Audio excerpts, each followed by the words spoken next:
Hey guys, FilthyRobot here, bringing another guides, tips, and tricks video. This time we're going to be talking about Dawn of War 3 Eldar units, so let's go take a look.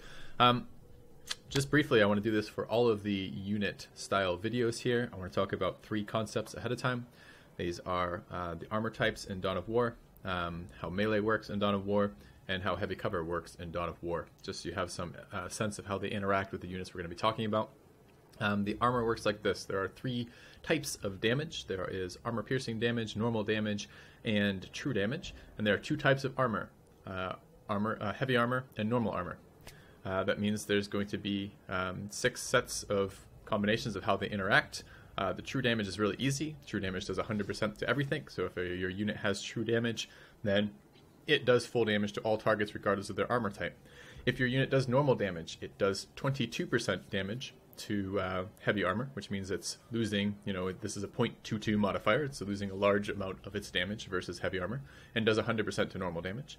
And if your unit does armor piercing damage, it does full damage to heavy armored units, and it does 0.4 damage to normal units. In other words, it still loses a fairly big chunk, but nowhere near as large a chunk as the normal damage does to heavy damage.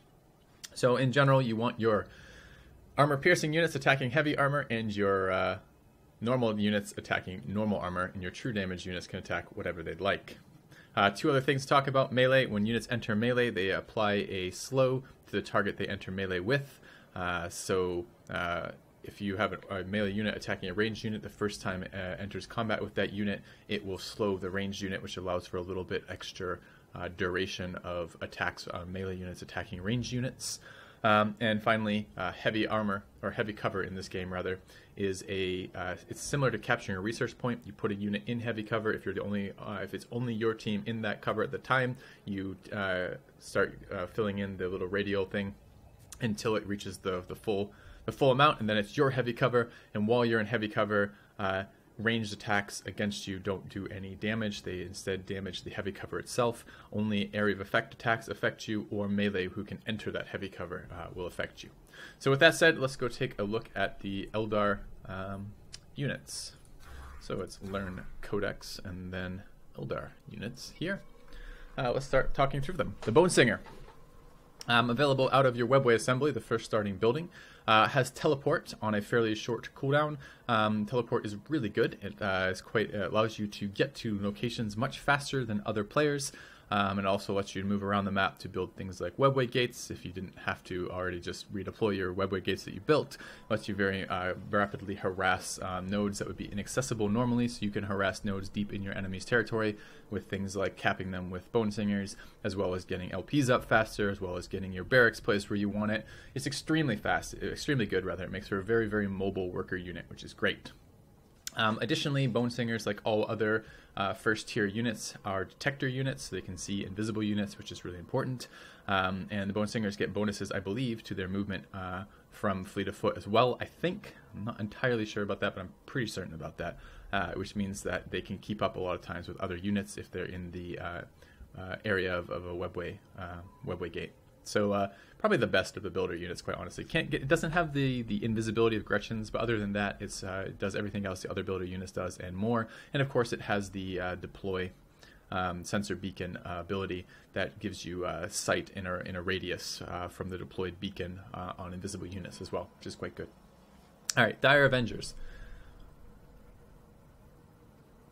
These are the basic Eldar unit, also builds out of the webway gate as well as the barracks. They are a ranged unit. They're fairly fragile to start with. They have 330 health, apparently. Oh, but 492 shields. So the way it works for Eldar units is they have 2 bars of health. The first is a shield bar, and the second is the health bar. The shield bar will regenerate if they are within a certain radius of a number of their structures, including webway gates. And it recharges at a fairly decent rate around webway gates, which means if you're kiting with Eldar, that is doing some attacks, moving away, doing some attacks, moving away, and you're doing this in the vicinity of a webway gate, you are getting a ton of shield back over time, which means you can take damage without losing troops. And that means that you do requisition damage to your opponent who's forced to reinforce his troops, but you often are not taking losses yourself, which means you don't have to pay requisition. This is the backbone of Eldar playstyle. So high shield, Low health, if you can, with Eldar units, if you can get through their shield and keep them fighting, they will die very, very rapidly. So that is basically your goal. The Dire Avenger is quite fast. His movement speed is pretty good. His range DPS is not too bad at 40 DPS. Very bad melee DPS, so if you can melee them, do it. But the Dire Avengers have a grenade. Starting grenade that can also get additional upgrades through doctrines that is on a reasonably long cooldown, but is a knockback and light damage. And that does damage to buildings, so you can spam a number of these grenades on a building, for example, or you can use this for unit disruption, or you can use this for zone of control stuff, basically, where enemies running towards you will have to run in a pretty predictable path to reach you, so you can grenade along that path, which either means they can't run towards you, or they get knocked back by the grenade, or both, which means you can just kite even more with them. They are a very decent kiting unit that you can get very, very early that are very, very quick. When you use them, try to spread them out. If you're fighting melee, try to spread them out. If you're moving around a lot, just move individual squads so that let's say you have 3 squads, 2 of your squads can keep shooting while you micro 1 squad away from melee, and then you rinse, repeat, and keep spreading out like that. They're very, very powerful harassing unit. It's part of what makes Eldar so ridiculously strong at 1v1. Dark Reapers are the heavy bolter equivalent. They're the same as Ludas for the orcs and heavy bolters for the Space Marines, except they're a little bit better. For many of the same reasons that the Dire Avengers are better. They are often going to be in the vicinity of a webway gate, making them much faster than the other equivalents, which this means as a heavy bolter equivalent, what it means is they have a setup time, and then they have a teardown time. So they must set up before they can start firing, and then they have to, before they can move, they have to pick up their deployed weapons before they can run away style thing, which means they're not very mobile in that sense, although they will be much quicker than the other races' equivalents because they'll get the speed boost off fleet of foot. They're okay in moderation, basically. Dire Avengers are quite good, especially with a lot early, and they're good throughout the game because the grenades are very useful. Their Dark Reapers are okay if you put a couple in key locations, but you're not going to be able to do your hit and run quite as effectively with Dark Reapers as you are with a lot of the other Eldar units because of that teardown and setup time. They do true damage, which is really interesting. They do almost no melee damage, so if you melee Dark Reapers, they do nothing. But they do 32 ranged true damage, which is less damage than Dire Avengers versus infantry, 40 compared to 32 here. But it means they're also decent versus vehicles. They're just an all-around decent damage dealer. Set them up for important locations to defend. Don't spend too much money on them in the early game, where you have better spent on other mobile units, and you'll get some value out of them. They're quite vulnerable to heroes, but they're okay. Not great, but not bad. All right, moving on. Howling Banshees. Oh, they're also, all of the Eldar infantry are fairly expensive, and Dark Reapers are no exception to that. Howling Banshees. These are situationally good. I don't see these. They have upgrades that make them amazing. So they're an infantry unit. Not only an infantry unit, but also a melee unit, which Eldar does not have too many of. So they're an early game melee unit for the Eldar that have a number of heroes associated with them that make them better. As well as a number of tactical doctrines that make them better. They get one of the bonuses they can get, one of the upgrades they can get is they do a charge up and then they run forward in a line and they do very good damage in a line rather. So they're very strong versus other infantry. They're super quick. They already have a speed increasing thing from, of course, fleet of foot, but then they get other speed increasing things as well, and they combo very well with fast Eldar heroes. And because they're a melee unit, so once they enter melee, they provide a snare, and because there tends to be a lot of them, they do surrounds very well, so they can block the movement options of opponents by surrounding them. They're annoying to get away from. They chase very well, and they're hard to get away from with the Eldar, because the Eldar are so much faster than every other faction, which makes them quite nasty, especially if they get a couple of their nukes off to begin with, and they can charge up their nuke from invisibility with one of the other heroes in the Eldar arsenal, which means that sometimes you get huge nukes coming into you from nowhere, followed by a really strong snare, and then heroes that do true damage, and it's a nightmare to deal with, especially as Marine early. Again, the same tactics for dealing with them. Get through their shields, try to keep them fighting after that. They're very fragile once their shields go down. They do good normal DPS, but they do not have true damage on the Banshee itself, so the Banshees are very weak versus heavy armor, although the Eldar heroes can make up for that, because a lot of the Eldar heroes are pretty decent with true damage stuff. But anyways, Howling Banshees. You'll find them situationally useful. Surprisingly, they do just fine versus boys. They're quite good fighting orc boys to begin with, and your heroes, the Eldar heroes, are very, very efficient at killing orc units as well. You'll find these to be useful. I see players often go a Dire Avenger build or a Banshee build. Sometimes you'll go a little bit of Dire Avengers to begin with and transition to heavy Banshees, but a lot of times you're doing one or the other. I've seen them both be very, very efficient. Moving on, Rangers. Another barracks unit. Howling Banshees and Dark Reapers and Dire Avengers are all barracks units. Their first, I can't remember what it's called, the barracks portal or something like that. Warrior portal, perhaps. The Rangers come out of that same building. Rangers require you take a tech. You have to research Rangers before you can train them, so there is a further delay on getting them out and a further increase to their cost besides their raw cost. They're very fragile. They're small squads, I think like 4 or 5 to a Ranger squad. Their damage is not very good. 18 DPS normal damage is quite low. The thing about them is they have extreme range. I really wish range was listed on here and somewhere that we could see and look at, because that would be very important when looking at these. Dark Reapers are fairly long range because they're a bolter. Howling Banshees are melee. Dire Avengers are medium range. Rangers are extremely long range. They are a sniper style unit. They get stealth when they're moving around and not attacking for a while.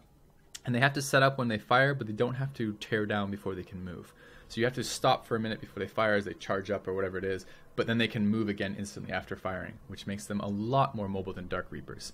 You'll see players use them. They're a lot of fun to use. I don't think they're actually as strong as the Howling Banshee or Dire Avenger strategies for early Eldar, but they're still quite annoying and can be quite strong. They're quite susceptible to AoE because they have very, very low HP.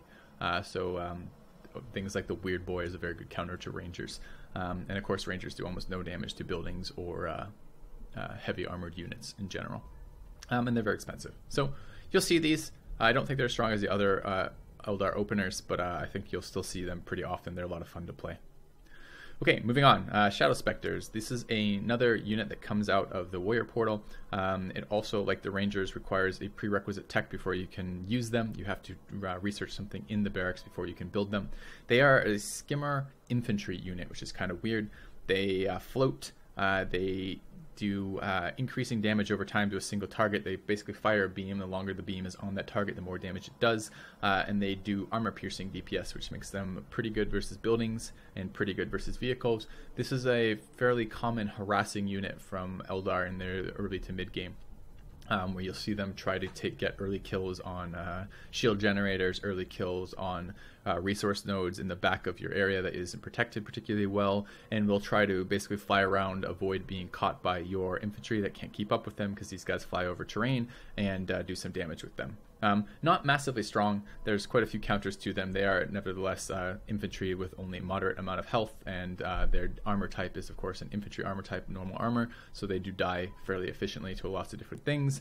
So they're annoying, but often not the strongest strategy available to the Eldar, but they have their place as a skirmishing, early skirmishing, harassing style unit. Not skirmishing, an early harassing style unit, excuse me. Okay, Eldar vehicles. This is one of the reasons why I don't much care for the vehicle Eldar right now. I think they're one of the stronger factions out there, but their vehicles aren't very good, and that to me makes boring options. So these are basically tier 1. You can get Dire Avengers, Dark Reapers, Howling Banshees, Rangers, and Shadow Specters at Webway Assembly level 1. The Webway Assembly can be upgraded to level 2 and level 3, and all of these are available at tier 1. At tier 2, you are able to build your I can't remember what it's called. It's basically a machine portal for whatever the Eldar call it. Some sort of gateway of some sort. Skygate maybe, something like that. But basically it's your mech factory where you build your vehicles out of. You have access to Vipers and Falcons at tier 2 and Fire Prisms at tier 3. The Viper is a skimmer unit. It is again a harassing unit. It's in between. The Space Marine one is 175, 175. The Orc is 100, 100. The Eldar one is 125, 125. So you find them fairly power intensive. It does true damage, which is interesting. So it's good versus infantry and buildings. But that's not actually that great of a thing on a skirmisher skimmer unit like this, because skimmers are almost entirely harassment units. They are designed to go harass undefended nodes in the back of bases that are hard to get to, but also hard to defend because the enemy doesn't have units that far back. They're quick, they're mobile, they can fly over terrain. But true damage isn't all that big of a benefit there, just because what you really want is high armor piercing damage so you can kill LPs and kill defensive emplacements quickly, kill their generators, and move on. So true DPS is generally a very, very powerful ability, but not super, super powerful here. However, I have seen these be very effective in 1v1s, where they are basically the power dump for a 1v1, where you get a lot of these and nothing can counter them because they're almost impossible to kill because they just run away when anything comes near them. And if you get a large number of them, they actually have a decent amount of DPS between them, and you can be extremely powerful with map control by flying around and killing all of the opponent's resource nodes and that kind of thing. I don't much care for them, but they have their place. I don't think they're all that effective as a harasser unit in 2v2s and 3v3s, but in 1v1s I think they're very, very powerful. And I think their role kind of overlaps a little bit with the Shadow Specters, at least in the early game. And they're quite power intensive. So I don't see these too often because they aren't very good in a straight up fight. They have low DPS and low hit points, but they're okay for harassing role. All right, moving on, the Falcon. Falcon with 60 ranged DPS, so 3 Vipers worth of DPS in ranged, although not true damage. Allows you to reinforce nearby squads. It has, I think, a fairly decent range on its attack. If I remember correctly, it's a little bit more tanky, but is extremely power and requisition intensive. I almost never see these out of Eldar players. They just don't seem very strong in 2v2 and 3v3 games. They aren't artillery, they don't have knockdown effects, they're just not very good as a whole. I rarely see these. But then again, I think all the Eldar units, all the Eldar vehicles suffer the same problem. They're just not very strong units as a whole. The Fire Prism is available at tier 3. It's extremely power intensive. It is difficult to control. It's not very tanky with 750 vehicle health and 300 shield, compared to like the Def Dread, which I think was just 2,000 vehicle armor and available at essentially Orc tier 2 as opposed to Orc tier 3. With 25 ranged normal DPS, also not very strong. It has a main attack that shoots a gun that like puts something on the ground, and then a couple seconds later that explodes with knockback and damage. It doesn't seem very strong to me, and it's extremely difficult to control. The tanks in this game are, whatever their pathing AI is really dumb.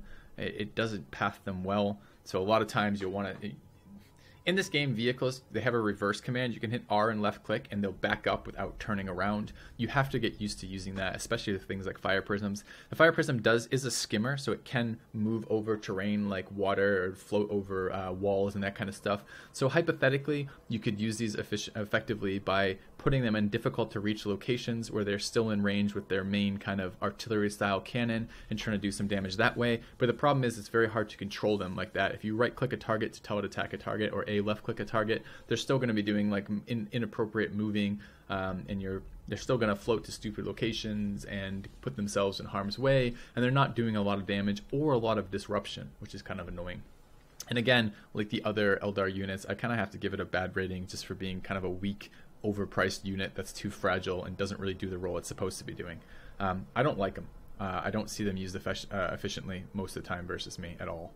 So there you go. Moving on, Wraithblades. Another unit that's not that great, in my opinion. These count as vehicles again. I believe both Wraithblades and Wraithguards count as vehicles. They are heavy armored infantry. They come out of the Tier 2 infantry portal, which I can't remember. I think it's called the infantry portal for Eldar, which is available at Tier 2. So you have to build a separate building to get access to Wraithblades and Wraithguards. They have a unique kind of ability where they basically unsummon themselves. And if you have charges in the infantry portal, they can activate an ability that basically makes them they basically dissolve in combat where they are, and a orb travels from where they are to your infantry portal, and they reform at the infantry portal. This is good for getting them away from positions where they're going to die otherwise. Like, for example, if enemies deploy like an orbital strike on you or a rock bombardment, or if your position's getting overrun and you know they're going to be chased down or something, it means you can keep them alive. They're quite slow, but they get a lot faster near the Eldar webways, which Eldar have everywhere, so they're most of the time not that slow after all. These things are supposed to be heavy melee infantry, but at the stage in the game, they're available at Tier 3. At the stage of the game, heavy melee infantry really aren't all that great at that stage in the game. Really, you'd want them at Tier 2 when the Dreadnoughts from the Space Marines or the Def Dreads from the Orc are available, when a big armored unit is going to stay up for a very long period of time. At Tier 3, everyone's running heavy armor counters. They're pretty fragile at that point. They do get melee attacks. They can be used to break heavy cover, things like this. They have a dash and a taunt move. That's okay, but you don't see these a lot anyways because they're very power intensive, they're very late in the game, and they're not all that strong. So damage, 160 melee armor piercing DPS is a lot, but it's melee damage. They're not going to be in melee a lot of the time. They're just not going to get there to do the damage. Not that impressed with these as a whole. However, because we've just gone through 4 Eldar units that aren't that great. They have great infantry, great early game infantry, kind of weak vehicles. I don't think much of the Wraith Blades, but they do get the Wraith Guard at tier 2, and this unit is OP. This again is a heavy infantry unit, which means it gets vehicle upgrades for its damage and health. It has heavy armor with 900 and it has 1350 heavy armor shield, which means that it takes a lot of damage before it starts dying, because you got to break those shields first. And I believe the way it works for squads too is I think you have to break the entire squad shield before you can do individual unit damage, which means that Eldar units don't, unlike like Space Marine units or Orc units where you're losing individual guys in the squad before, and which means they lose combat efficiency. I don't think that works for that way at Eldar at all. I think you have to break the entire Eldar shield before you can do damage to individual units. At least that's my understanding. They do no damage in melee, but they're not going to get meleeed very often. And they have a very powerful, very long-ranged, armor-piercing ranged attack. So they're quite strong versus vehicles. They annihilate skimmers. The skimmer like moves into range, and then like 4 Wraith Guards like launch a salvo. The salvo is slow moving. It can be outrun, but a lot of times the skimmer's already moving towards you and can't turn around fast enough to get away. And a slow moving attack, but the attack hits very, very hard. They're quite good. This is the backbone of Eldar tier 2, basically. Their units are... This is one of the few infantry, it's not really infantry, it's heavy infantry unit that you can have in a big mass that's not going to be totally screwed by AoE every single time something AoEs it. They're fairly resilient towards hero attacks. They do very high damage. This is a clump of Wraith Guard, are quite hard to deal with, quite scary to deal with. You're going to see a lot of these against Eldar, especially in 2v2s and 3v3s. This is kind of the go-to tier 2, tier 3 Eldar unit, and you will learn to fear them because they are quite good. So, hopefully this has been helpful. We've been through the entire list of this. The take-home from the Eldar units is very powerful early game. Make sure you're using webway gates because everything is massively better with web gates. Quite weak vehicles, and decent tier 2 but not so great tier 3 abilities. Most of the time I bother going tier 3 with Eldar is only so I can use the Eldritch Storm. That's the only reason why I bother with tier 3 the vast majority of times with Eldar. That, and I suppose resource upgrades. Anyways guys, thank you very much for watching. If you enjoyed it, please hit the subscribe button here and check out the rest of my content, both the Dawn of War 3 content and the other content. And if you're enjoying these guide videos, please let me know. So hopefully it's helpful. Thanks for watching guys, and I'll see you later.